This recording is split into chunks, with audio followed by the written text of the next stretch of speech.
আজকে আমরা মানে দুপুর থেকে একটা অ্যাটেম্প্ট করলাম, একটা ড্রাইভের জন্য অ্যাটেম্প্ট করলাম।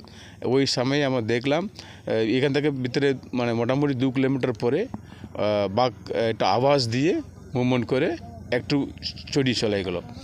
আমার একটা মানে আর একটা গ্যাপ দিয়ে আর একটা আমার প্ল্যান আছে, দেখি ওরা কীভাবে আমরা ওটাকে আমরা ধরতে পারি সেটা প্ল্যান আছে। এখানে লোকাল পাবলিকের কীরকম সাপোর্ট রয়েছে? এখানে জেএফএমসি এবং স্থানীয় মানুষরা ভালো সাপোর্ট দিচ্ছে।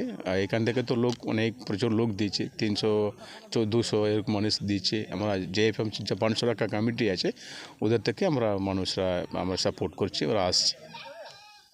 বারে বারে তো এখানে এই রাইকা কিংবা এখানে যে জঙ্গল রয়েছে এখানেই তো ফিরে আসছে বাঘ, কী বলবেন? দেখুন, আপনারা জানেন আমাদের পশ্চিমবঙ্গে, বিশেষ করে দক্ষিণবঙ্গে জঙ্গলের কোয়ালিটিটা অনেক বাড়ছে। আপনি এটা জঙ্গলের কোয়ালিটি দেখলে যা সেন্ট্রাল ইন্ডিয়া যা টাইগার ল্যান্ডস্কেপ আছে, ও ল্যান্ডস্কেপে যা জিনিস আছে ওইগুলি এখানে আছে। জঙ্গলে যা ভেজিটেশন বলুন, যার আর প্রে বেস বলুন, আর বলুন এখানে জল, সমস্ত জিনিস আছে।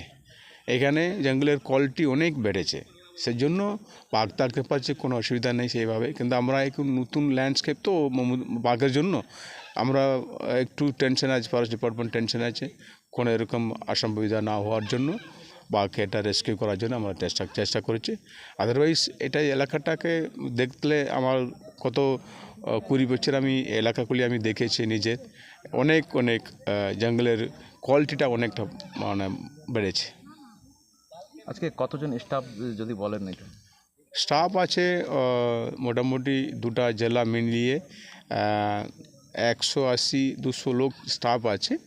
আর একটু যা বনসাকা কমিটি এরাও 100-150 লোক আছে, এই দুটির মধ্যে সবাই আছে। Thank you.